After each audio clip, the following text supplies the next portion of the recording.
Hi అండి, welcome to our channel.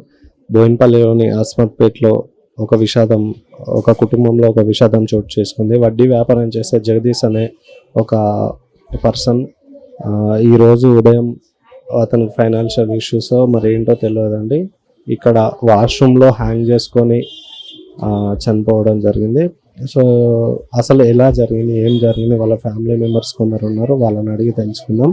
అసలు ఎందుకోసం ఇట్లా చేశాడు, ఇంతకుముందు ఎలా ఉండేవాళ్ళు అనేది కనుక్కుందామండి.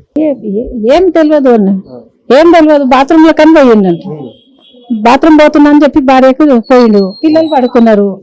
ఆమె ఒక్క ఆమెనే ఉంది. వస్తారు కదా బాత్రూమ్ స్నానం చేస్తాను పోతారు కదా అని అనుకుంది.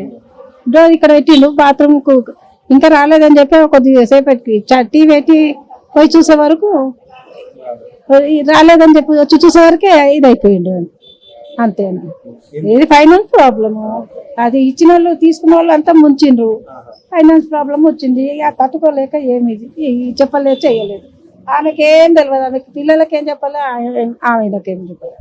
సో ఇదండి, ఇక్కడ వాళ్ళ ఫ్యామిలీ కానీ వాళ్ళు ఎటువంటి మాట్లాడే పొజిషన్లో లేరండి.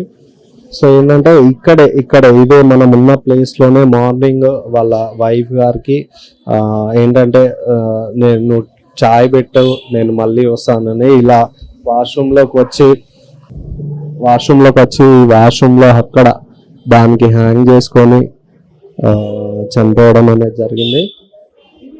మీరు చూసుకుంటున్నారు, ఇక్కడ ఉండేవారంట, అక్కడ వాష్రూమ్లో ఇలా చేసుకున్నారు. ఆ టైంలో వాళ్ళ పిల్లలు కానీ వీళ్ళందరూ పడుకొని ఉన్నారంట. మార్నింగ్ టైంలో జరిగింది. వాళ్ళ వైఫ్ గారు ఉన్నారు, కానీ ఇక్కడ డోర్ అనేది వేసుకున్నారండి. ఇక్కడ ఈ డోర్ వేసుకున్నారు. ఇక్కడ డోర్ వేసుకోవడం వల్ల అసలు లోపల ఏం జరుగుతుందో తెలియలేదు. సో ఇంకా వాళ్ళు పిల్లలు కానీ వాళ్ళని ఒకసారి అడిగి తెలుసుకుందాం ఏం జరిగిందో.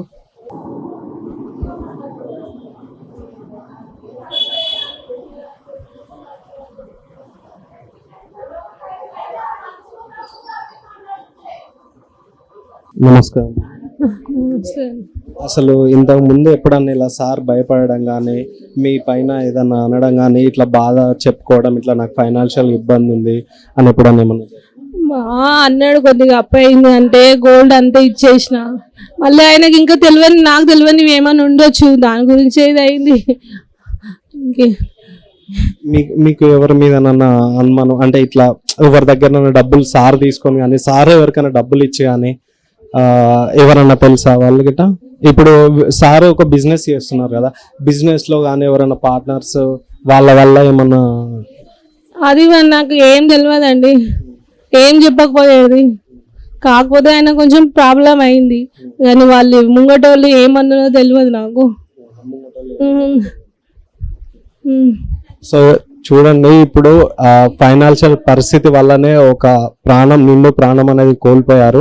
సో ఏంటంటే ఇప్పుడు మేడం ఉన్నారు, మేడం గారికి 2 కూతుళ్ళు. సో ఎవరైతే ఆ ఫైనాన్షియల్ ఇష్యూ వల్ల సార్కి ఇబ్బంది కలిగి సార్ ప్రాణాలు పోవడానికి కారణమయ్యారో వాళ్ళు ఎవరైనా కానీ ఇక్కడికి వచ్చి వీళ్ళకి హెల్ప్ చేయడం కానీ, లేకోకుంటే వీళ్ళ ఫ్యామిలీకి హెల్ప్ చేయడం కాకపోయినా వాళ్ళు ఎవరో వచ్చి వీళ్ళ ముందుండి వాళ్ళకి ఎంత వచ్చే ఉందా అది ఇచ్చేసి పోతే ఇక్కడ ఉన్న వాళ్ళకి కానీ ఎవరికైనా బాగుంటుందండి. ఇక్కడ చూసుకుంటే మేడం చూసుకోవచ్చు, మేడం 2 కూతుర్లు అండి. సో జగదీష్ గారి ఫ్యామిలీ గురించి తెలిసిన వాళ్ళు ఇక్కడ పెద్దలు కొంతమంది ఉన్నారు, వాళ్ళతోటి కనుక్కుందాం అసలు ఏం జరిగింది ఏంది అని. నమస్కారం. జగదీష్ గారు, మీరు ఎప్పటి నుంచి? నాకు కొడుకు అవుతాడండి, కాకైనా అయితే నేను వాళ్ళ ఫాదరు నాకు అన్నయ్య అవుతాడు, మా పెద్దనాన్న కొడుకు వాళ్ళు. మేమంతా పిల్లలం. ఇంతకుముందు ఎలా ఉండేది? చాలా బాగుండేది, అందరితో బాగుండేదండి. ఇంతవరకు అసలు బ్యాడ్ రిమార్క్ లేదు. వాడిది ఎందుకు చనిపోయి అర్థం అవ్వట్లేదు. అందరూ అదే స్టన్లు అవుతున్నారు, ప్రతి ఒక్కరు కూడా అదే ఆశ్చర్యపోతున్నారు. ఏంటంటే అసలు అసలు ఇంత మంచి పిల్లవాడు, ఇంత మంచి బాబు, అసలు ఏమైంది? అందరితో కలుపుకోదిగా చాలా డీసెంట్గా ఉండేవాడు. ఇంతకుముందు ఆటో నడిపించుకొని బతుకుతుండే, ఇప్పుడు ఏదో కొంచెం జైలు ఫైనాన్స్ చేసుకొని బతుకుతున్నాడు. అందరూ బాగానే ఉండరు కదా అనుకున్నారు. ఇప్పుడు పొద్దున తెలిస్తే మేము ఇప్పుడు వచ్చాము. మేము కూడా ఇక్కడే ఉంటాను, ఒక ఫర్లాంగ్ అక్కడ వచ్చాను. నేను వాళ్ళ కాకైనా ఆల్రెడీ ఐఎమ్ పేషెంట్, నేను పేషెంట్. నేను కూడా 6 నెలల నుండి నాకు కొంచెం ఆపరేషన్ అవన్నీ ఇప్పుడు వచ్చాను. ఇక్కడ తెలిసి పోస్ట్మార్టం తీసుకెళ్లారు బాడీని.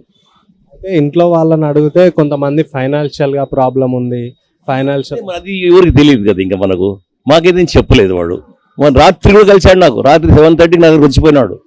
కాకయ్య రేపు పొద్దున్న వస్తా కాక నీ దగ్గరికి అని పోయినాడు. అందుకని నేను కొంత పేషెంట్ ఏమైనా ఉంటే వాటితోనే ఫ్రూట్స్ కానీ ఏమైనా వాటితోనే ఫోన్ చేసి తెప్పిస్తా. నేను ఇక్కడే ఉండేది జస్ట్ దర్లాంగ దూరంలో. రాత్రి వచ్చిపోయాడు నా దగ్గర 7:30కి, రేపు పొద్దున్న వస్తా కాకయ్య అనుకుంటూ పోయాడు అతను. పొద్దున రిపోర్ట్ వచ్చింది నాకు, అంతేగాని ఇంకేం తెలియదు.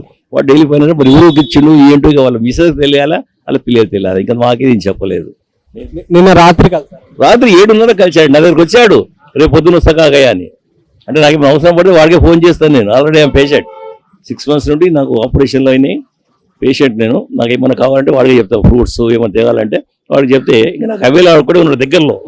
నా కొడుకు అవుతాం, మా అన్నయ్య కొడుకు అయితే పిలిపించా. రాత్రి 7:30కి వచ్చిపోయాడు. నాకు ఏం చెప్పలేదు, మరి పొద్దున కలుస్తా కాకయ్య అనుకుంటూ పోయాడు. అంతే, అంతవరకే తెలుసాడు.